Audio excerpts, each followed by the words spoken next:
Bismillahirrahmanirrahim. Alhamdulillah. Wassalatu wassalamu ala Sayyidina Rasulillah wa ala alihi wa sahbihi wa man wala. Welcome back, everyone, to our continued discussion and reading of the poem Al-Rahabiyya in the science and the discipline, the subject of inheritance. The next section that we're going to talk about in the poem are the shares that are found in the Quran. And this is similar to the discussion that we found in the Matn of Abi Shuja', in which we talked about the 6 shares that are mentioned in the Quran: a half, a quarter, an eighth, 2/3, 1/3, and 1/6. We'll remember that. So here we're going to basically do the same thing. And today we're going to talk about the shares that are mentioned in the Quran, that section. Then we'll do the section on a half. Then we'll do the section on a fourth. And then we'll do a section on an eighth. And then we'll do a section on 2/3. I think that's as far as I can get. The one little different thing that I'm going to do is we will maybe get into like a secondary layer of discussion from what we did in the first part of the unit when we talked about the shares in its appropriate place. But here we're going to do a lot more of the linking with the verses in the Quran, and we're going to do a lot more linking with the hadith of the Prophet ﷺ, especially when we get to the 2/3 section. There's a story that goes behind that. And I think what we'll do is there's also some benefit in the Hashia literature about some of the actual scenarios. So I think rather than, I don't want this just to be a carbon copy repeat, because then what's the point? It's just kind of repeating, because you can always rewatch these videos.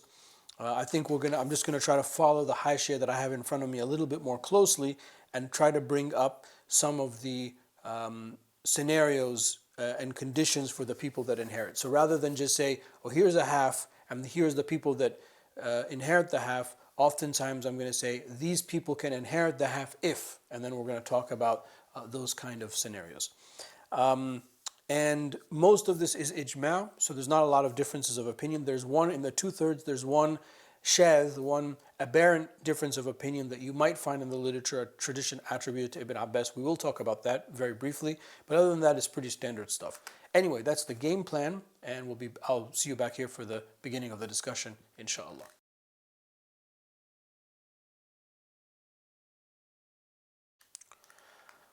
Okay, let's begin the way we always begin our classes with a reading of the text. So rather than reading all of the lines of poetry, because there are from line 27 to line 42, what I'm going to do is I'm going to read them section by section. So I'm going to read for you now the first section, which is lines 27 to 30. Read the Arabic, read the translation, and then go into the commentary. And then the next section, I'll read the Arabic, read the translation, and then go into the commentary. قال المصنف رحمه الله ونفعنا بعلومه في الدارين آمين. باب فروض المقدرة في كتاب الله تعالى. واعلم بأن الإرث نوعان هما فرض وتعصيب على ما قسم. فالفرض في نص الكتاب 6 لا فرض في الإرث سواها البتة. نصف وربع ثم نصف الربع وثلث وسدس بنص الشرع والثلثان وهما التمام فاحفظ فكل حافظ إمام.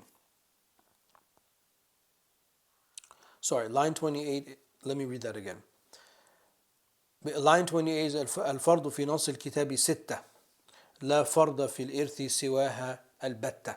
Sorry, I misread that first half of the line. Okay. Line 27, وَاعْلَمْ بِأَنَّ الْإِرْثَ نَوْعَانِ هُمَا فَرْضٌ وَتَعْصِيبٌ عَلَى مَا قُسِمَ. And know that inheritance is of 2 sorts, which are the share, al-fard, that's how I'm translating it, meaning this is the share that is an obligatory share from the text of the Quran or the Sunnah. فَرْضٌ وَتَعْصِيبٌ عَلَى مَا قُسِمَ, and male heirship. So remember we talked about the asabat are translated in the Matn of Abi Shuja' as universal inheritors, but they really are universal male inheritors.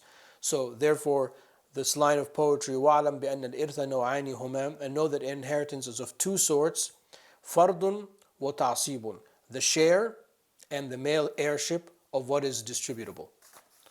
Line 28, فَالْفَرْضُ فِي نَصِّ الْكِتَابِ 6 لا فرض في الإرث سواها البتة. Now, know sorry, I have it miswritten here as now. No, no, it is now, sorry. Now the shares by the declaration of the book are 6, meaning the Quran. Besides them, there is no share of inheritance. So there are 6 fractions in the Quran. And remember when we talked about the commentary before, well, let me do the translation and we'll go into the commentary. Nisfun wa rub'un thumma nisfu rubai, a half and a fourth, and the next half of a fourth, which is an eighth. Wa thuluthu wa sudusu binas al-shar'i, and a third and a sixth as the law declares. And then the last line, wa thuluthani wa huma tamamu fahfadh fa kullu hafidhin imami. And then 2/3, and these are the whole, meaning these are all of the fractions. Remember, then for everyone who remembers is an imam. Okay, now we can do the commentary. Now remember when we took the fractions, this is a little bit of a point. I mean, it's not like earth-shattering, but again, as I'm repeating, we have the space to kind of get into a little bit more of the details. We said that some of the ulama, they go in ascending order, some of the ulama go in descending order, and then some of all of them start in the beginning and go one up and one down. It's just something that it's almost universally in any serious commentary, sharh or hashiyah on this poem, or in the discussion of ilm al-mawarith, you're going to find that.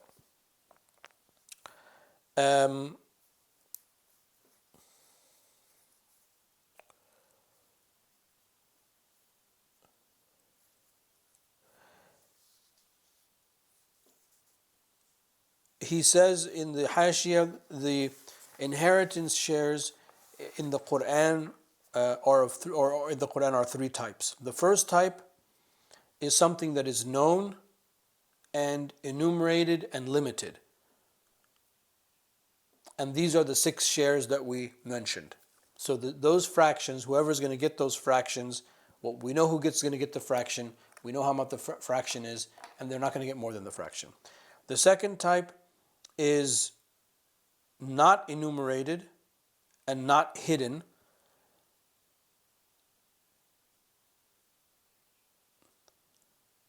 Which is the scenario of the brother, وَلِلذَّكَرِ مِثْلُ حَظِّ الْأُنْثَيَيْنِ, the brother making double the share of the woman. So it's known, but then the half is, well, how much is a half? So it's not like a half could be a half of a lot or a half of a little is the idea. And then the third type, one that is limited and known, but its amount is not listed.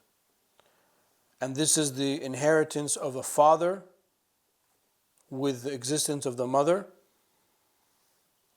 Like in the verse, فَإِن لَمْ يَكُنْ لَهُ وَلَدٌ عفوا نعم فإن لم يكن له ولد وورثه أباه فلأمه الثلث.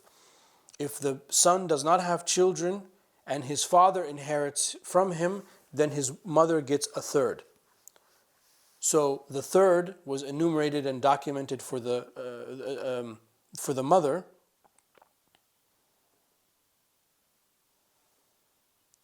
And then therefore the father would get the rest, is the idea. This is just a fa'idah. Okay. Allahumma salli ala Sayyidina Muhammad.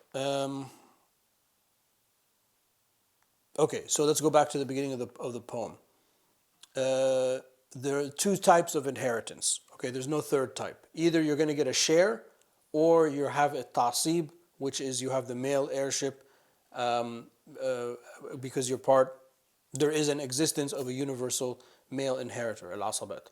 Those are the two things, the 2 ways that we distribute the wealth, distribute the inheritance.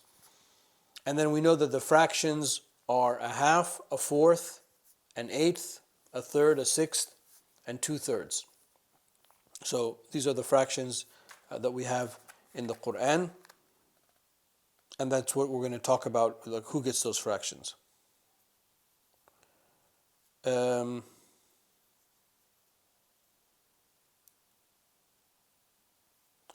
These are the ones in the Quran, but there are a couple of other scenarios of other fractions that come from the ijtihad of the ulama that will come later. Does he mention them?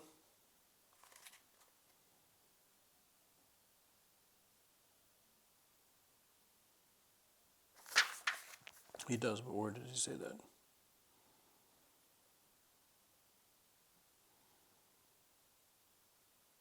Um,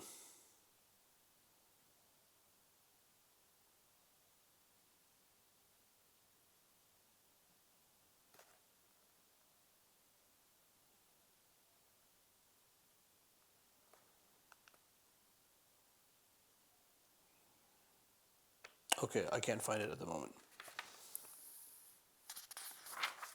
Bismillah ar-Rahman ar-Rahim. At the last line, فَحْفَظْ فَكُلُّ حَافِظٍ إِمَامٍ, memorize or remember, because everyone who remembers is an imam. He narrates in the Hashia a very nice tradition that is narrated by Ibn al-Dayba. I think that's how you pronounce it. It's also found in the Tabarani and Abu Na'im in his Hilya on the authority of Ibn Amr, and it's a marfu' hadith. Afatul ilm and nisyan. The disease of knowledge is forgetfulness, and that's why knowledge requires repetition.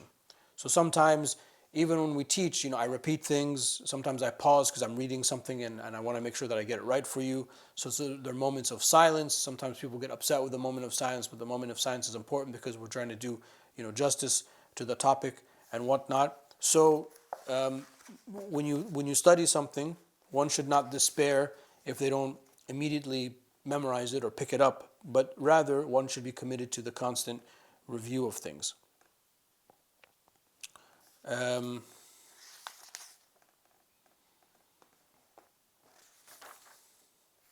Still bothering me that extra the seventh share.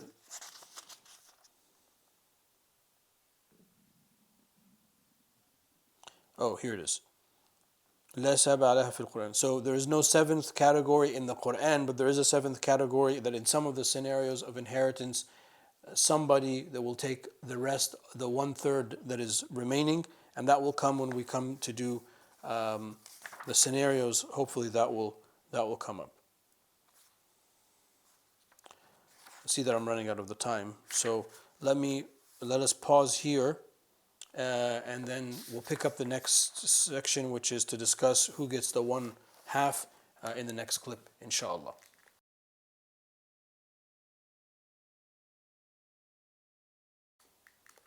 All right, sorry that took a little bit more time than I had wanted.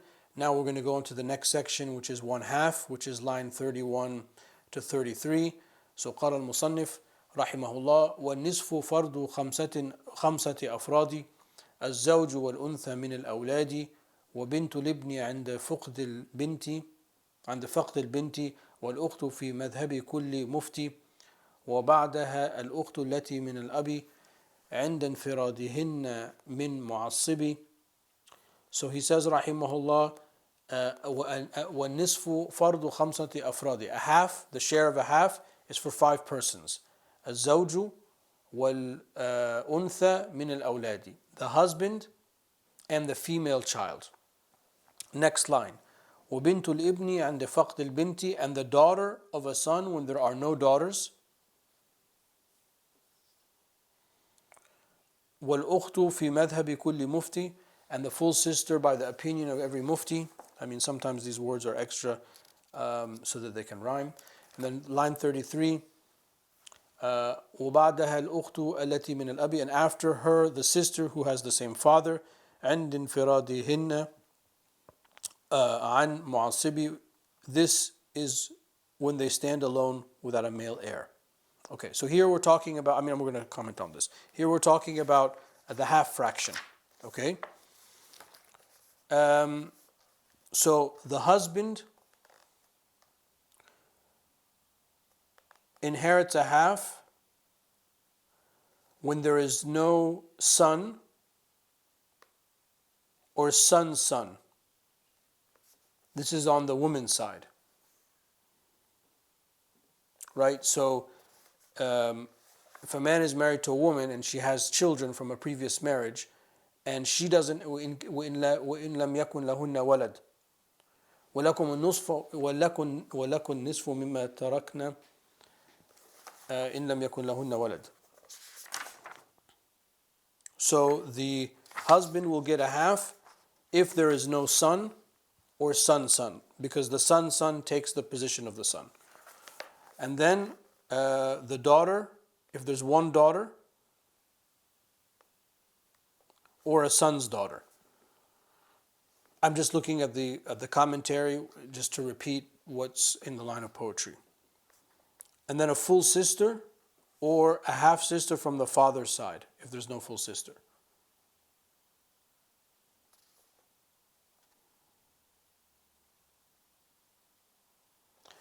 All of these people, if there is no mu'assib, if there is no universal male inheritor that is present, that blocks them. So the husband, wife dies with a male child, that male child blocks the husband partially by reducing the share from a half to a fourth. I think, is the fourth the next section? Yeah, the fourth is the next section.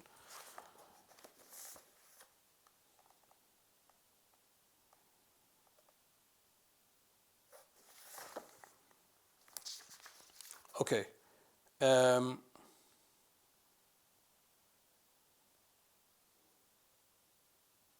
As for the other categories other than the husband, because there's only going to be one husband,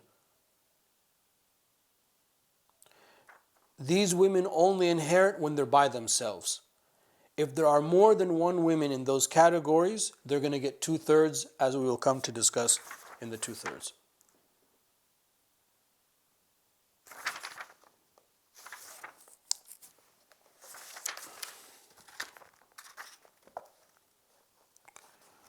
وَلَكُمْ نِصْفُ مَا تَرَكَ أَزْوَاجُكُمْ إِنْ لَمْ يَكُنْ لَهُنَّ وَلَدٌ.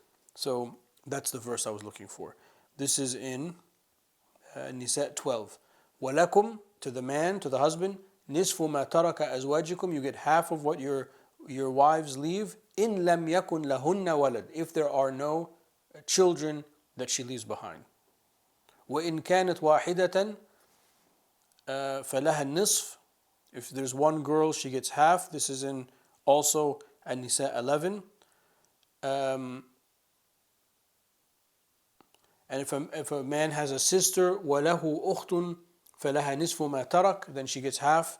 These are just all the dalil points on what we just read. This is in Nisa verse 172. وأجمع على أن ولد الابن ذكرا كان أو أنثى قائم مقام الولد في الإرث والحجب والتعصيب.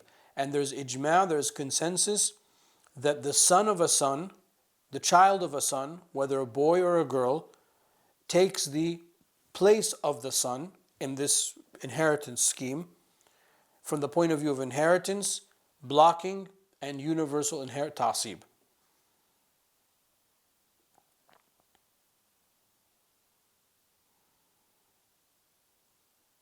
And then in the verse, this is going to come later, but he mentions it here. وَلَهُ أُخْتٌ فَلَهَا نِصْفُ مَا تَرَكَ. If he has a sister, she gets half of what he wants. الْأُخْتُ مِنَ الْأَبَوَيْنِ, a full sister, or الْأُخْتُ مِنَ الْأَبْ, or a sister from the father, not a sister from the mother. And this is a point of consensus. Okay, now let's go to the next section, which is a fourth. Sorry, it's a little bit stop and go because I'm trying to pick up the details from the Hashia. And the Hashia is in Arabic, and I'm speaking in English. So I got to read it in Arabic, comprehend it, do the quick translation, and come back. So that takes time. On the fly, it's difficult. Anyway, باب الربع, the 1/4. قال رضي الله عنه والربع فرض الزوج إن كان معه من ولد الزوجة من قد منع وهو لكل زوجة أو أكثر مع عدم الأولاد فيما قدر وذكر أولاد البنين يعتمد حيث اعتمدنا القول في ذكر الولد. Okay, so line 34, 35, and 36. So line 34, وَالرُّبْعُ فَرْضُ الزَّوْجِ إِنْ كَانَ مَعَهُ, and the fourth is the share of the husband if there be with him مِنْ وَلَدِ الزَّوْجَةِ مَنْ قَدْ مَنَعَ, any children of the wife who deprive him of more, what we were just talking about. Line 35, وَهُوَ لِكُلِّ زَوْجَةٍ أَوْ أَكْثَرَ, and the 1/4 is for every wife or more than one if a man is married to more than one wife. مع عدم الأولاد فيما قدر, if on the failure of children as it is ordained. So the wife will inherit the fourth from the husband, or the wives will inherit the fourth, which will have to be equally distributed upon the multiple wives if the man has no children. Line 36, وَذِكْرُ أَوْلَادِ الْبَنِينَ يُعْتَمَدْ. Whenever a son exists who blocks the wife, the husband has a son who's going to block the wife. حيث اعتمدنا القول في ذكر الولد. Likewise, this follows for a son's son. Okay. All of this, he says, is ijma', based on the verse of Nisa, verse 12. فإن كان لهن ولد فلكم الربع مما تركنا. If your wives have children, then you're going to get a fourth what they leave.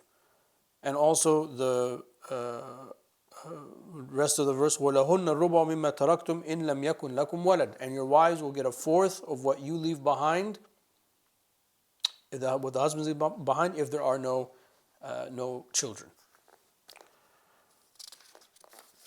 Okay.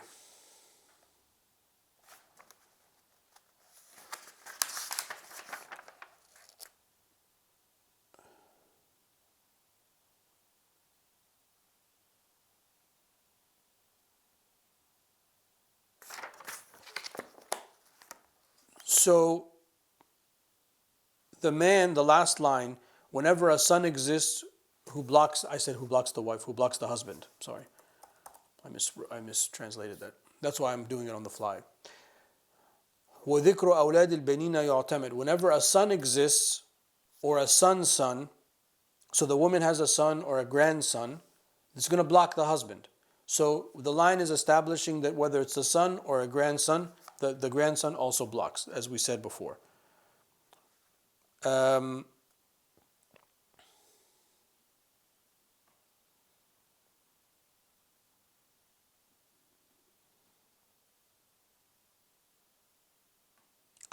Okay, now the next section is 1/8. And the 1/8 is 2 lines. قال رضي الله عنه والثمن للزوجة والزوجات مع البنين أو مع البنات أو مع أولاد البنين فاعلم ولا تظن الجمع شرطا فافهم. 1/8 is for the wife or the wives, together with the sons or the daughters, meaning that the husband has left behind sons or daughters. So then it reduces the share. Oh man, I'm running out of time. Sorry, I'll pick this up. I got ahead of myself. Let me pick this up in the next clip, inshallah.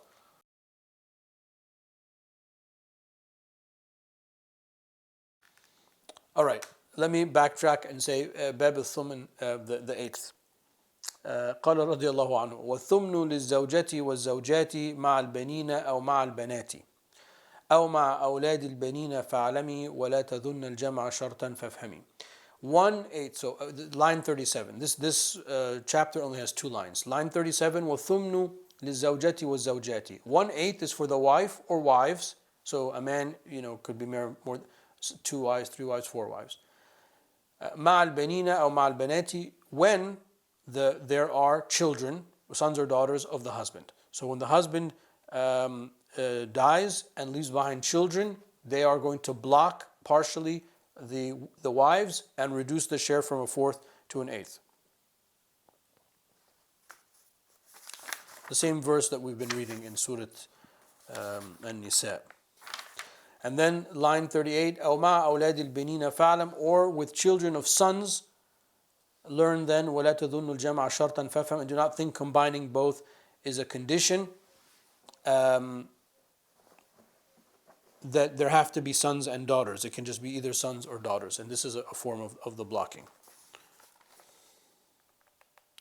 فإن كان لكم ولد فلهن الثمن. If you die and you have children behind, boys or girls, they are going to block the inheritance of the wife, meaning their mother or stepmother, to 1/8.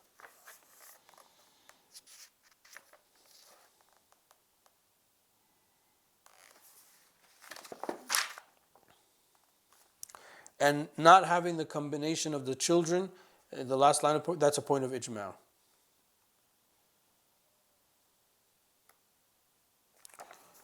Okay, now let us do the 2/3, which will take up the rest of the of the lecture.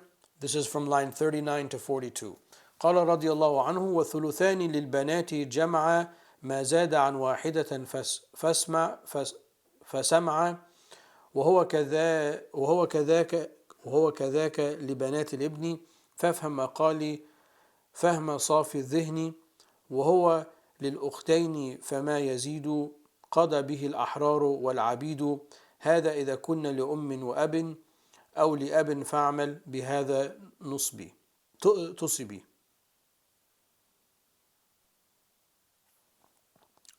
Okay, line 39. وَالثُّلُثَانِ لِلْبَنَاتِ جَمْعًا. 2/3 are for the daughters altogether. مَا زَادَ عَنْ وَاحِدَةٍ فَاسْمَعْ. When there are more than one, so hear attentively. And this is the important point. When Allah Ta'ala says, فَإِن كُنَّ نِسَاءً فَوْقَ اثْنَتَيْنِ فَلَهُنَّ ثُلُثَ مَا تَرَكَ. If there are more than two, then they get 2/3. And this was the point where a hadith, we'll discuss the hadith, where the hadith comes to give clarification that it doesn't mean more than two. In other words, it has to be three or more. The understanding of the verse is that if it's two or more. So if there's one daughter, she's going to get one share. But here when we're talking about 2/3, if it's two or more daughters. And that's why the line of poetry says that when there are more than one. So hear attentively. Line 40, وَهُوَ كَذَاكَ لِبَنَاتِ الْإِبْنِ. And the same portion is for the daughters of a son. فَافْهَمْ مَقَالِي فَهْمَ صَافِ الذِّهْنِ. Comprehend my discourse with clear discernment. وَهُوَ لِلْأُخْتَيْنِ فَمَا يَزِيدُ. This is also for two sisters and for what exceeds this number, so two or more. قَضَى بِهِ الْأَحْرَارُ وَالْعَبِيدُ. All free and enslaved people have thus decided. It's just a line of poetry that means everyone agrees to this. So, because there are no, a slave cannot be a qadi. So it's just sort of a rhyme that kind of just means everybody. Line 42, هذا إذا كنا لأم وأب. This, whether they be of the father or of the mother, أو لأب فاعمل بهذا تصبي, or by the father only act for this rule, that will be right. Okay. So 2/3. The verse in the Quran, this is verse 11 of An-Nisa. فَإِن كُنَّ نِسَاءً فَوْقَ اثْنَتَيْنِ فَلَهُنَّ ثُلُثَ مَا تَرَكَ. If they are two or more women, they get 2/3. And the story of this hadith is that the wife of Sa'ad ibn al-Rabi'a radiallahu anhu, who fought with the Prophet ﷺ in Uhud and died as a shaheed, she came to the Prophet ﷺ. The hadith is narrated in Tirmidhi and Abi Dawood, and she had two daughters, and she said that her brother-in-law, her husband's brother, took everything, and there's nothing left for the children. So the Prophet ﷺ said, okay, wait, and the girls haven't been remarried. So he said, wait until Allah Ta'ala reveals. So this verse was revealed. فَإِن كُنَّ نِسَاءً فَوْقَ اثْنَتَيْنِ فَلَهُنَّ ثُلُثَ مَا تَرَكَ. So the Prophet ﷺ called her and the man, the brother-in-law, and he said, give to the two girls 2/3, 1/8 to the wife, and then you take the rest. And it is said, وَهُوَ أَوْلُ مِيرَاثٍ قُسْمٍ فِي الْإِسْلَامِ. This is the first case of inheritance that was distributed in Islam. So this is an important thing because here we have, when we think about usul al-fiqh, here we have the hadith and the story of the hadith elucidating and giving us an understanding of the verse of the Quran, that it doesn't mean more than two, meaning three or more. فَوْقَ اثْنَتَيْنِ, it is understood as two or more.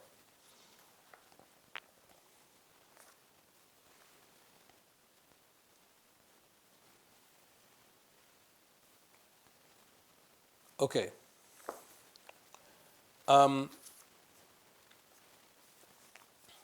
So that's the first line.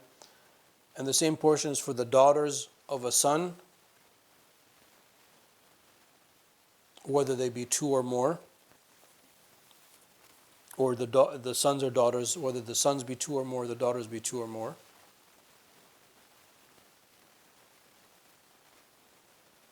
So وَفَرْضُ بَنَاتِ الْإِبْنِ, the daughters of the son, if they be two or more, afwan, or two sisters. I misspoke, not daughters, I meant sisters. It's also two sisters or more. And then the share, 2/3 is also for two sisters from the father. And this is all ijma' taken from the verse. He said, وَفِيهِ خِلَافٌ شَاذٌ, and there is a non-relied upon disagreement here. And this is a tradition attributed to Ibn Abbas, which I don't have the takhrij of it, which is kind of odd for the muhaqqiq of this book. That the tradition is that two daughters will get a half, and then the verse is for three or more. But we've established that that's not the case.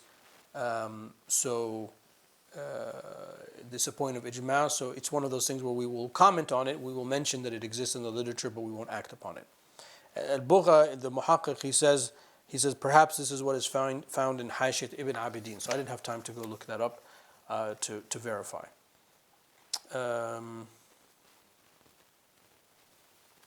Okay, now last thing I want to say is an important point in the Hashiyah. What are the 10 conditions for the people in this category to receive 2/3? For the women in this category to receive 2/3. The first one is there has to be the absence of a universal male inheritor, al-Masib. Number 2 is that they have to be daughters of the son. Number 3, again, if they're daughters of the son, there is no universal male inheritor, block them. Number 4, there can't be another person that is going to far' al-warith, another person that's going to inherit a share from the full siblings. Number 5, that they are going to be sisters, full sisters. And then if that's the case, also number 6 is that there have to be an absence of a male universal inheritor from their brother or from the grandfather. Number 7, there's no father. Number 8, there is no immediate inheritor from that. Number 9, they have to be sisters from the father. And then they have, no universal male inheritor and no other shared inheritor. And they have no full brother, boy or girl, no full sibling, boy or girl, by themselves, either one or more full or partial siblings. So that's just the way that he mentions in the end. It's just from the Hashiyah. It's not necessary for you to know. It doesn't change what we studied, but it's just kind of an extended way of saying, well, what would the scenario be for these type of women to inherit and the conditions. And with that, we'll come to a conclusion of today's class. Wallahu ta'ala a'la wa a'lam wa sallallahu ala sayyidina wa mawlana Muhammad wa ala alihi wa sahbihi wa sallam.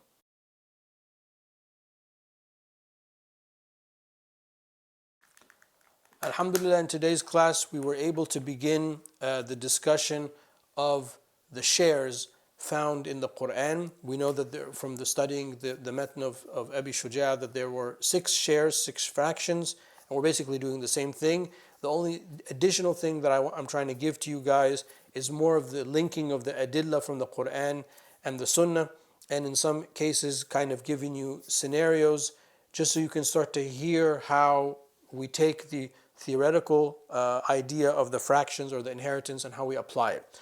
So we talked about let me just go back to the matn. We talked about the 6 shares and how people inherit either because of a share or a male universal inheritor.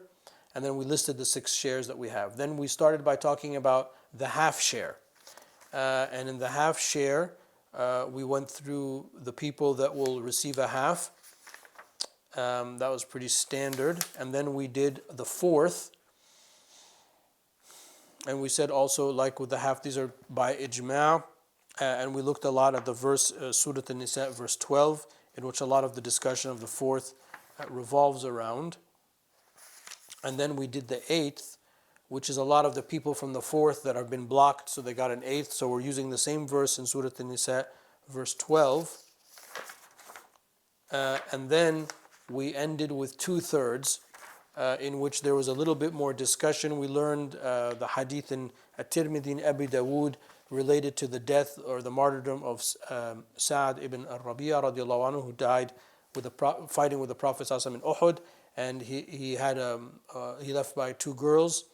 And this tafsir of this hadith shows us that فوق اثنتين, if there are two or more girls, then they're going to get the 2/3, and that becomes a universal understanding.